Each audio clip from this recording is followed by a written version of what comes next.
there, fellow modelers, Steve here. 2 months since I last did a video, so I thought I'd get one done before the big event at Telford this weekend. And I've got a few things to show you, completed kits, now that everything is back to normal up here because the rewiring is done. Now there's just decorating to do. We're getting along with that, that's coming along. Right, so I've got a few completed kits that I've completed since I'd done my last video, plus this one kit that I want to show you that was buried behind there where I couldn't get at it. Group builds I'm going to enter, and a little bit natter about Telford on Saturday and Sunday. So we'll start off with me FA-18 Hornet that was buried in there.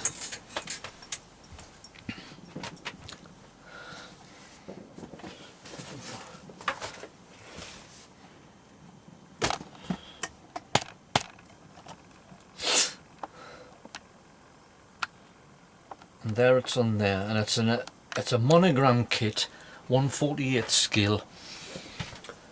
And like I mentioned in my last video, this was one of the trial aircraft that the US Navy used before the type entered service for weapons trials, as by the Sidewinders, and carrier qualification trials. 2-seat version. Brilliant kit to make, nice markings, and I like it because it's a Hornet. It's got Marines on one side and Navy on the other, because originally, before the export versions come out, it was originally meant for the US Navy and the US Marine Corps to replace the Phantom in the Marine Corps and Navy service, and the A7 Corsair in US Navy service, because the Marine Corps still operated the Intruder in the attack version until later variants of the Hornet come out, the C and the D version, and now normally what they call the Rhino, which is the E and F. And I think the US Marine Corps is replacing its Prowlers with the Growler, the electronic warfare version of the Hornet, which replaced the Prowler in US Navy service a couple of years back. And I've actually got a kit of that in a 1/48 scale. But that's good, I like that. So I'll put that out of there, and I'll be taking that to Telford this weekend, along with a few of the Hornets. Right, what's next? I've only got not a lot of minutes left on my disc. And this one I showed on the last video, but it didn't have the markings on.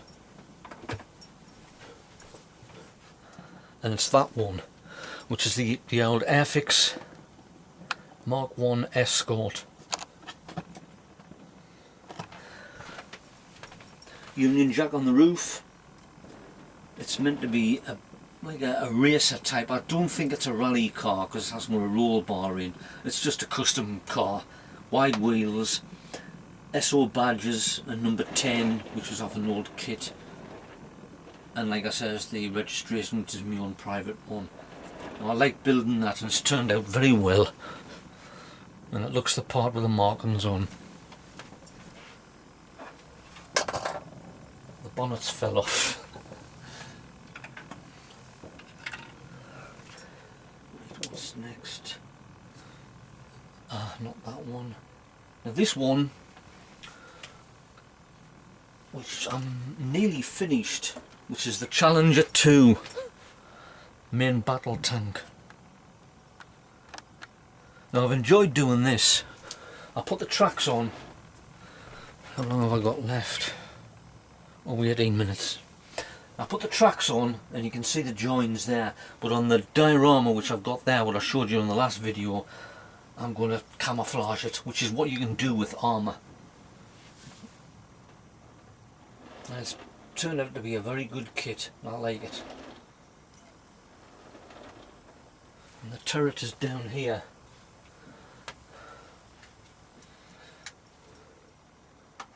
Which sits on the top. Now I've got a load of little bits and bobs to put on because it's a bear now, and it's got the black camouflage to go on. I was trying to get it finished for Telford, but not going to happen because I ended up rushing it. Right, what's next? Challenger 2. This is for Ian Poulton's World War II group build. I'm well behind with this. I was hoping to have it finished now, but obviously not. It's the P61 Black Widow. It's the old frog kit. Now when I looked through my stash when I was making the lists out, I found that I already had one, which is the old Airfix one, which is a bit more detailed than this because it's got the turret on the top, as you can see by me.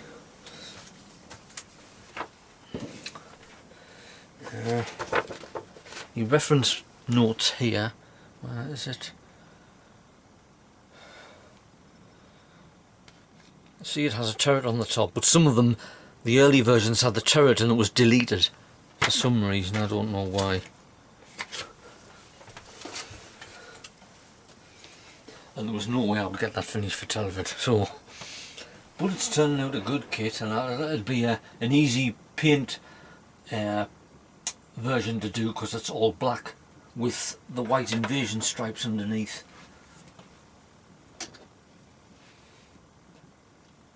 So that's coming along. Where is that going there? Now this one where I've completed.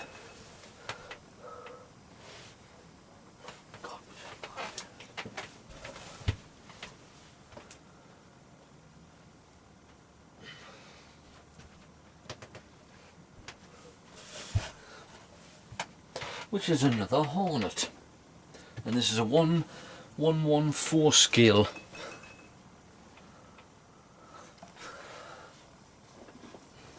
I've decided to do a wheels up version.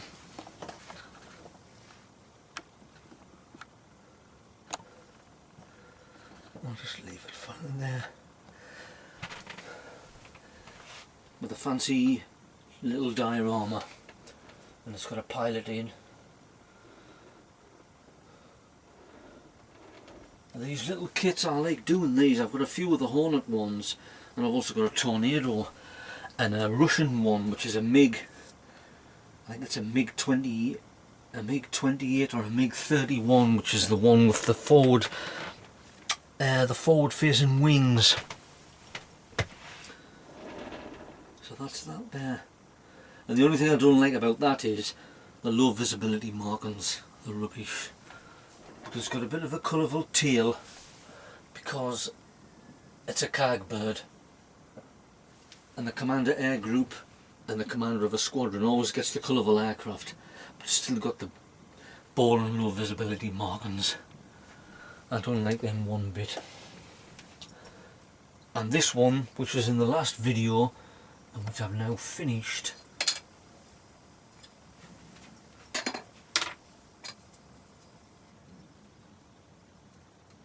which is an unusual, and you see it there. Let's see if I can zoom in a bit more. It's got the markings on, and there's the pilot. It was one of these never got off the drawing boards. I read an article about it, and the Germans originally tried to launch V2 rockets from a U-boat, but that didn't work, so they tried it launching the V2, and when the V2 got X amount of miles towards America, the pilot bailed out. Now, do you want to bail out of a V2?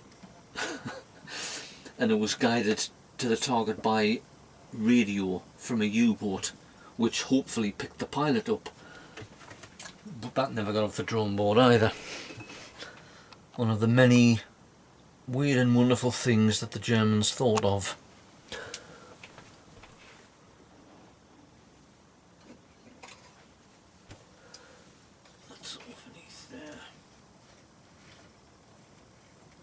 Now I'll show you this because I haven't. I'm doing the little nose of the P40, but there is the flying tiger. Where is he? There he is. Can you see him? And there's his blood shit on the back. It's not very. Yeah, you see it?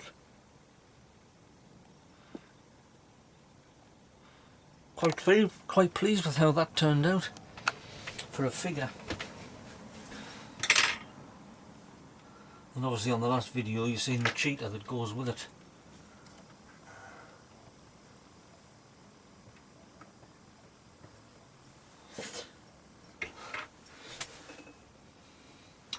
And that's it as far as kits go.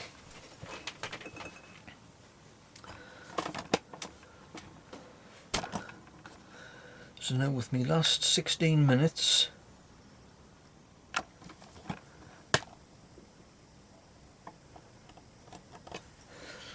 right,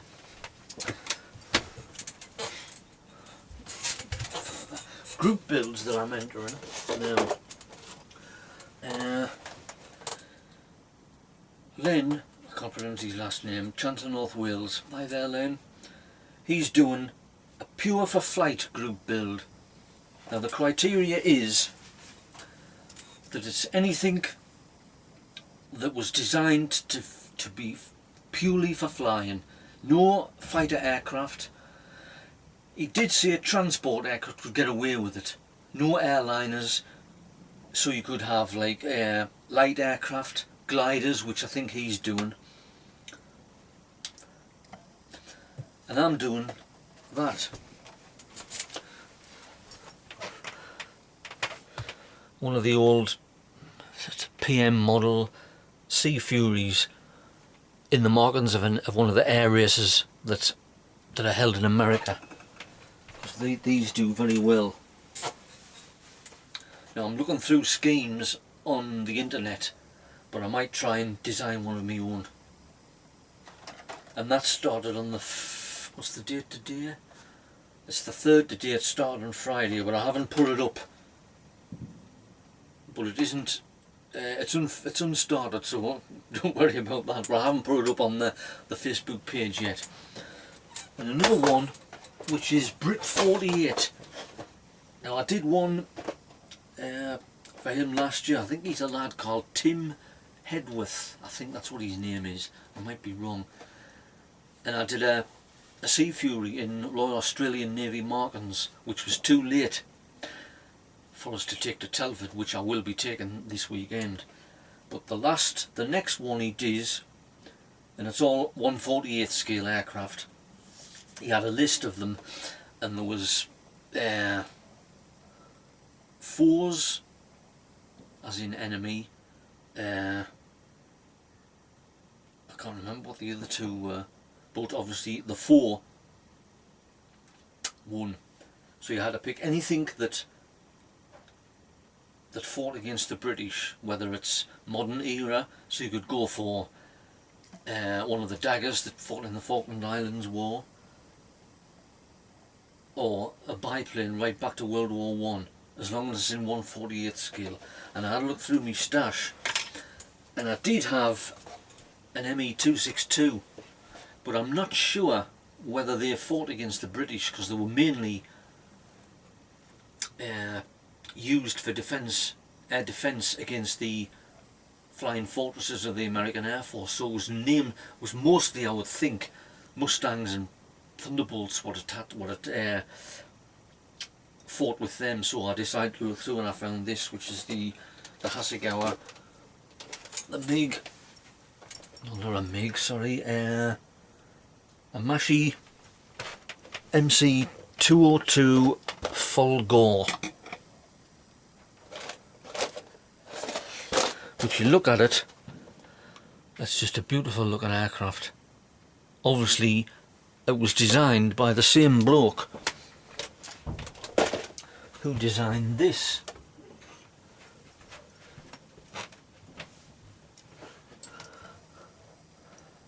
which was one of the entries to the Schneider Trophy, and you can see the streamlined lines on the lines of R.J. Mitchell's seaplane races that influenced the Spitfire.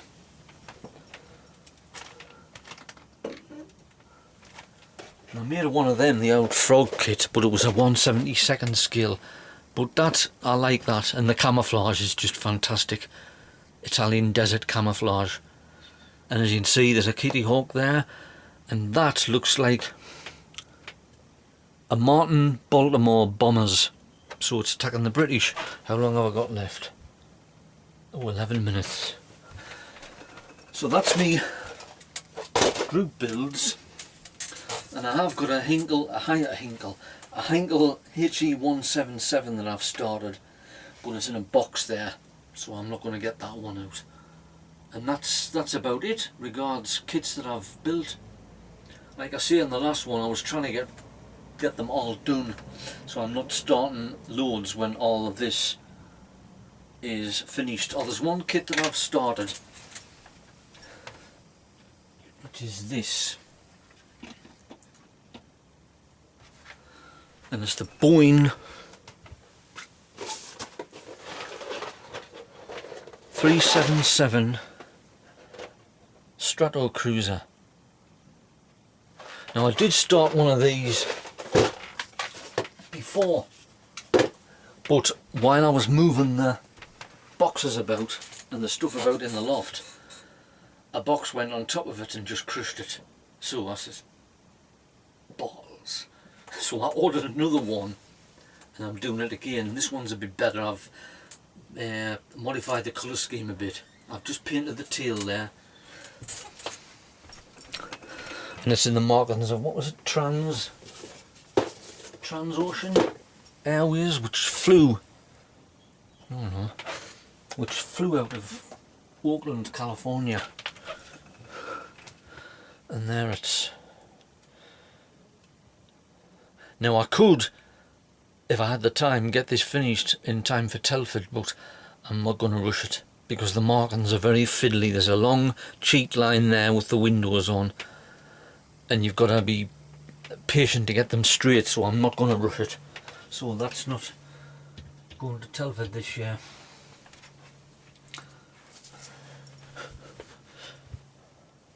How much have I got? 13 minutes.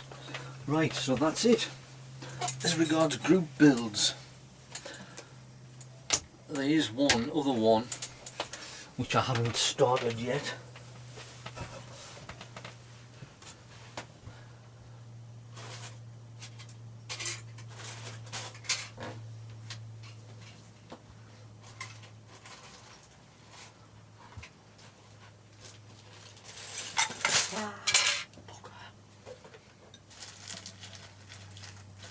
And all the stuff's fell out the bag.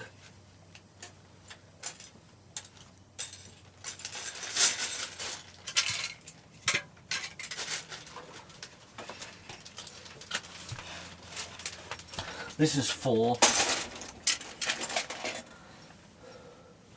it's for Motty's Models. It's a lad called Steve Mottram, I think. And this is an Israeli Defence Force. Anything Israeli, tanks, trucks, planes, patrol boats. But I've decided to do that. The F-15 Eagle, obviously in Israeli markings. And I haven't put this on the Facebook page, but as you can see, it's all in bits. So it hasn't been started yet. Because this started, when was it? This started on the 20th of June and it lasts for a year. Because I'm still doing an entry into his Vietnam group build, which is an ongoing thing. But that's it for kits and group builds. I try not to get involved with too many group builds because it just stacks up and you think, oh god, I've got to get that finished. Oh. Right, so that's it for now. And with him last. Now, looking forward to going to Telford I'll be going down on Friday with 2 of the lads from the club to set the tables up, and Saturday and Sunday, and it looks like it's going to be good, as it always is. Try not to buy too many kits. I'll probably buy at least 1 Hornet. I can't go to a model show without buying a Hornet. And there's, I think, Michael Booth. Hi there, Michael. He's arranged a meet up in the usual place about 12 o'clock. But we'll see each other on the tables. I think he's on 580 Modelers. Chance of North Wales is on the Wrexham. I think it's a Wrexham Model Club. And there's also Making Models Again, which is Gary from East Newark.